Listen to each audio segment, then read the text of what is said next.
प्राकृतिक संख्याएं कौन सी होती हैं? जो एक से शुरू होती हैं और अनंत तक जाती हैं। मतलब संख्याओं का वो समूह जो एक से शुरू होता है और अनंत तक जाता है, उस समूह को हम प्राकृतिक संख्याएं कहते हैं। अब प्राकृतिक संख्याओं को याद करने के लिए एक ट्रिक है। जैसे ये देखो, नेचर लिखा है इसमें, है ना, नेचुरल नंबर है। प्राकृतिक लिखा है तो किस शब्द से बना है? ये प्रकृति शब्द से बना है। कौन से शब्द से बना बेटा? प्रकृति। अब इस शब्द से ये याद रखो कि प्रकृति में जो चीजें हमें दिखाई देती हैं, उनको गिनने के लिए जिन संख्याओं का प्रयोग करते हैं, वो संख्याएं कौन सी कहलाती हैं? प्राकृतिक संख्याएं कहलाती हैं। ठीक है ना। जैसे अभी आपको इस कमरे में सब दिखाई दे रहा, फैन दिखाई दे रहा, कितने पंखे हैं इस कमरे में? एक पंखा है। इस कमरे में कितने बोर्ड लगे हैं? एक बोर्ड लगा है ना। इस कमरे में कितनी कुर्सियां पड़ी हैं? तो कुर्सियां काउंट करोगे, बता दोगे। जो भी सामान है में सब दिखाई दे रहा। हमारे स्कूल में बाहर कितने पेड़ लगे हैं, किस चीज के कितने पेड़ लगे, वो सब कुछ बता सकते हो ना। तो जो भी चीजें हमें अपने आसपास चारों तरफ दिखाई दे रही हैं, प्रकृति में दिखाई दे रही हैं, उन सभी संख्याओं को गिनने के लिए हम जिन अंकों का, जिन संख्याओं का प्रयोग करते हैं, वो सभी संख्याएं प्राकृतिक संख्याएं कहलाती हैं। ठीक है ना। अब जैसे मैं आपसे पूछूं इस कमरे में कितने शेर है, कितने जानवर हैं, तो क्या कहोगे? एक भी नहीं, एक भी नहीं है ना। तो इसीलिए जो जीरो होता है वो प्राकृतिक संख्याओं में नहीं होता, क्योंकि हम किसी भी चीज को गिनने के लिए, काउंट करने के लिए जीरो का प्रयोग नहीं करते। कभी किया जीरो का प्रयोग? किसी जो चीज नहीं है तो हम यही तो कहते हैं नहीं है। ये नहीं कहते कि हमारे पास 0 रुपए हैं, ऐसा कभी कहते सुना किसी को? नहीं कहता कोई। हमेशा क्या कहेगा? या तो मेरे पास जो रुपए हैं वो रुपए बता देगा, या फिर क्या बताएगा कि मेरे पास एक भी रुपया नहीं है, है ना। तो जीरो के अलावा जो ये सारी संख्याएं हैं, एक से शुरू होकर अनंत तक जाने वाली, वो सभी संख्याएं क्या कहलाती हैं? प्राकृतिक संख्याएं कहलाती हैं। ठीक है, क्लियर है। देखो, प्राकृतिक संख्याओं के बाद हम पढ़ेंगे पूर्ण संख्याएं। कौन सी बेटा? पूर्ण संख्याएं। पूर्ण संख्याओं को हम इंग्लिश में कहते हैं होल नंबर्स। तो अभी हमने जो प्राकृतिक संख्याएं पढ़ी थी वो कहां से शुरू हो रही थी? 1 2 3 4 5 6 7 8 9, ऐसे यही तो हो रही थी। और कहां तक जा रही थी? ये अनंत तक जा रही थी। अब ये पूर्ण संख्याएं, जब ये एक से समूह था तब तो ये प्राकृतिक संख्याओं का समूह था। अभी जब हमने इसमें जीरो को भी शामिल कर लिया, जब हमने इन संख्याओं में, प्राकृतिक संख्याओं में जीरो को भी शामिल कर लिया, तब ये कौन सी संख्या बन जाती है? पूर्ण संख्याएं। तो प्राकृतिक संख्याएं और पूर्ण संख्याएं दोनों में अंतर और दोनों की परिभाषा समझ में आ गई? बिल्कुल क्लियर है ना। प्राकृतिक संख्याएं कौन सी होती है? जो एक से शुरू होती हैं और कहां तक जाती हैं? अनंत तक जाती हैं। और पूर्ण संख्याएं कौन सी होती है? अगर हम प्राकृतिक संख्याओं के समूह में जीरो को भी शामिल कर दें तो वो सभी संख्याएं कौन सी संख्याएं बन जाती हैं? पूर्ण संख्याएं बन जाती हैं। ठीक है। इसके बाद हम पढ़ेंगे सम संख्याएं। इनको इंग्लिश में कहते हैं इवन नंबर्स। इवन नंबर्स या सम संख्याएं। इसकी परिभाषा होती है जो संख्याएं 2 से पूर्णतया विभाजित हो जाती हैं, उन्हें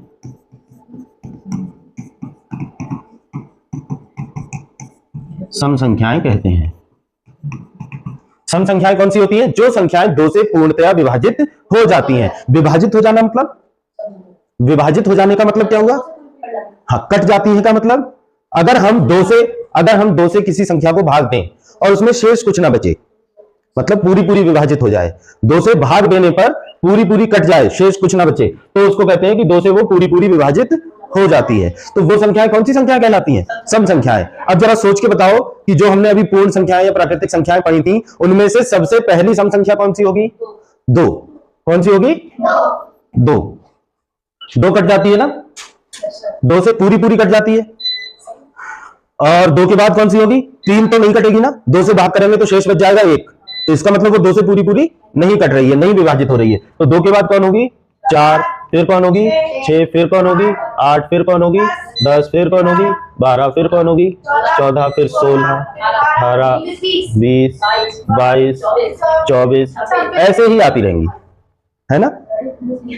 2 के अंतर से ये सभी सम संख्याएं आती रहेंगी। सबसे छोटी सम संख्या कौन सी होती है? 2 होती है। ठीक है, क्लियर हो गया? सम संख्याएं कौन सी संख्याएं? जो संख्याएं 2 से पूरी पूरी विभाजित हो जाती हैं। बोलो सही बच्चे एक साथ, जो संख्याएं 2 से पूरी पूरी विभाजित हो जाती हैं उन्हें कौन सी संख्या कहते हैं? सम संख्याएं कहते हैं। सबसे छोटी सम संख्या कौन सी होती है? 2 होती है। ठीक है, सम संख्याओं की परिभाषा समझ में आ गई। 2 से भाग करके देखेंगे, अगर 2 से भाग करके वो संख्या पूरी पूरी विभाजित हो जाती है तो वो संख्या कैसी कहलाएगी? सम संख्या कहलाएगी। अच्छा, अगर कुछ संख्याएं ऐसी भी होंगी जो 2 से विभाजित नहीं होंगी, है ना, कुछ संख्याएं ऐसी भी तो होंगी जो 2 से विभाजित नहीं होंगी, तो उन संख्याओं को क्या कहेंगे? उनको कहेंगे बेटा विषम संख्याएं। जो संख्याएं 2 से विभाजित नहीं होंगी उनको क्या कहते हैं? विषम संख्याएं। और विषम संख्याएं जो होती हैं उनको इंग्लिश में कहते हैं ऑड नंबर्स। अभी आप लोग नोट कर लेना, बाद में, पहले समझ लो। विषम संख्याएं कौन सी होती है? जो संख्याएं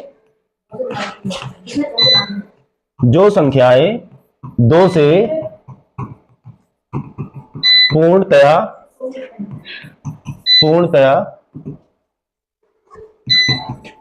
विभाजित नहीं होती हैं, वो कौन सी संख्या कहलाती है बेटा? विषम संख्याएं कहलाती हैं। उन्हें विषम संख्याएं कहते हैं। तो सबसे पहली विषम संख्या कौन सी होगी? 1, उसके बाद 3, फिर 5, 7, 9, 11, 15, 17, 19, 21 और ऐसे ही आती रहेंगी 2-2 के अंतर से। लेकिन वो संख्याएं आएंगी जो 2 से विभाजित नहीं होती हैं। ठीक है, समझ में आ गया? सम संख्याएं वो संख्याएं जो 2 से विभाजित हो जाती हैं, और विषम संख्याएं वो संख्याएं जो 2 से विभाजित नहीं होती हैं। सम और विषम समझ में आ गया? प्राकृतिक और पूर्ण समझ में आ गई। अच्छा, इसके बाद भाज्य संख्याएं। भाज्य संख्याओं को इंग्लिश में कहते हैं कंपोजिट नंबर्स। कंपोजिट नंबर्स कौन से होते हैं बेटा? देखो, भाज्य संख्याएं वो संख्याएं होती हैं जो, देखो, कोई भी संख्या खुद से तो कटी जाती है और 1 से भी कट जाती है। कट जाती है मतलब भाग हो जाता है पूरा पूरा। तो खुद के और 1 के अलावा भी वो अगर किसी भी संख्या से कट जाती है, किसी भी संख्या से। कंफ्यूज मत होना, बच्चे कंफ्यूज हो जाते हैं सम संख्याओं की परिभाषा में और भाज्य संख्याओं की परिभाषा में। सम संख्याएं वो होती है जो सिर्फ, जिनका परीक्षण हम सिर्फ 2 से करते हैं। अगर 2 से कट रही है तो सम संख्या है, और अगर 2 से नहीं कट रही है तो विषम संख्या है या सम संख्या नहीं है। लेकिन भाज्य संख्याएं वो होती है जो खुद के और 1 के अलावा भी किसी संख्या से विभाजित हो जाती है। कौन सी संख्या? जो स्वयं के और 1 के अलावा भी किसी और संख्या से विभाजित हो जाती हैं, वो संख्याएं कौन सी कहलाती हैं? भाज्य संख्याएं। अब जरा सोच के देखो। और हाँ, एक चीज और है, भाज्य संख्याओं के हमेशा गुणनखंड जो होते हैं वो 2 से ज्यादा होते हैं। गुणनखंड हमेशा 2 से ज्यादा होते हैं। चलो फिलहाल हम बताते हैं आपको भाज्य संख्या। जो सबसे पहली भाज्य संख्या कौन सी होती है? चलो 1 से चलते हैं। क्या 1 किसी संख्या से कटती है अपने अलावा?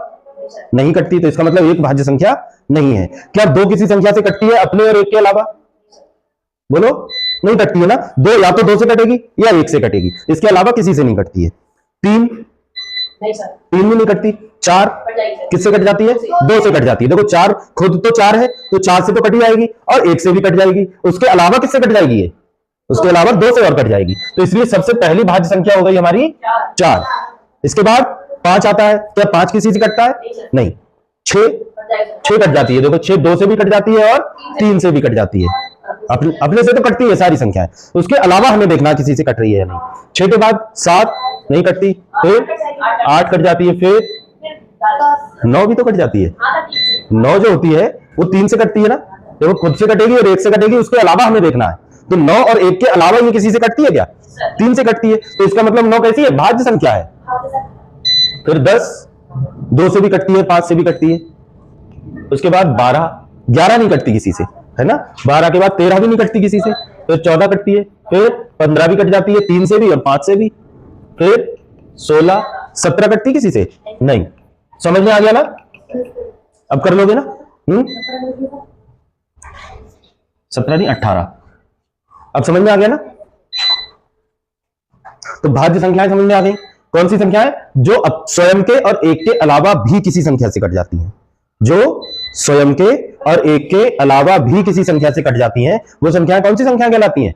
भाज्य संख्याएं। भाज्य संख्याओं के हमेशा कितने गुणनखंड होते हैं? दो गुणनखंड, दो से ज्यादा गुणनखंड वाली। ऐसी संख्याएं जिनके दो से ज्यादा गुणनखंड होते हैं वो संख्याएं कौन सी कहलाती हैं? इनके हमेशा दो से ज्यादा गुणनखंड होते हैं। ठीक है। अच्छा, भाज्य के बाद आती है अभाज्य संख्याएं। अभाज्य संख्याएं कौन सी होती हैं? इनको हम इंग्लिश में कहते हैं prime numbers. Prime numbers. Prime numbers कौन से होते हैं? ऐसी संख्याएं जिनके एक तो दो ही गुणनखंड होते हैं, दो से ज्यादा नहीं होते, और वो भी गुणनखंड कौन से होते हैं? या तो वो स्वयं या फिर एक। मतलब ऐसी संख्याएं जो सिर्फ एक से कटती हैं या खुद से कटती हैं, उसके अलावा किसी से नहीं कटती हैं, उन संख्याओं को कौन सी संख्या कहते हैं? अभाज्य संख्याएं। देखो सबसे पहले अब एक जो है, एक को ये हमेशा याद रखना है, एक ना तो भाज्य संख्या है ना अभाज्य संख्या है, क्योंकि उसके गुणनखंड दो होते ही नहीं है, एक ही गुणनखंड होता है उसका, वो खुद से ही कटती है, उसके अलावा किसी से नहीं कटती। तो इसलिए जो एक है वो ना तो भाज्य है और ना ही अभाज्य है। और उसके बाद दो, दो को देखो, दो भाज्य है या अभाज्य? अभाज्य है। क्यों? क्योंकि वो या तो दो खुद से कटती है या एक से कटती है। तो सबसे पहली अभाज्य संख्या हो गई दो। और एक चीज याद रखना, दो एक अकेली ऐसी सम संख्या है, दो जो है वो अकेली ऐसी सम संख्या है जो सम भी है और अभाज्य भी है। इसके अलावा जितनी भी सम संख्याएं हैं वो सभी भाज्य संख्याएं होती हैं। सिर्फ दो अकेली ऐसी सम संख्या है जो सम होते हुए भी कैसी है? अभाज्य है। ठीक है। दो के बाद तीन, तीन के बाद पांच, पांच के बाद सात, सात के बाद 11, 11 के बाद 13, 17, 19 एंड सो ऑन। ठीक है ना। तो अभाज्य संख्याएं आ गई समझ में। और इसमें एक नोट लिख लोगे यहां पर, एक ना तो भाज्य है और ना ही अभाज्य। फिर आप पूछो फिर से क्या है ये एक? तो एक ये स्पेशल कैटेगरी में रखा जाता है। इसको ना तो हम भाज्य संख्याओं में लिखते हैं ना ही इसको अभाज्य संख्याओं में लिखते हैं। एक सिर्फ एक पूर्ण संख्या है, एक सिर्फ एक प्राकृतिक संख्या है, ना तो सम है, विषम तो है, विषम तो है क्योंकि दो से पूर्णतः विभाजित नहीं होती, लेकिन ना तो भाज्य है और ना ही अभाज्य है। एक के लिए ये स्पेशल कंडीशन है। ठीक है, याद रहेगी ये बात। आज आपने क्या क्या पढ़ा? प्राकृतिक संख्याएं, दूसरी पूर्ण संख्याएं, तीसरी सम संख्याएं, चौथी विषम संख्याएं, पांचवी भाज्य संख्या भाज्य संख्याएं और छठी अभाज्य संख्याएं। सारी समझ में आ गई? कोई कंफ्यूजन तो नहीं है इनमें? ठीक।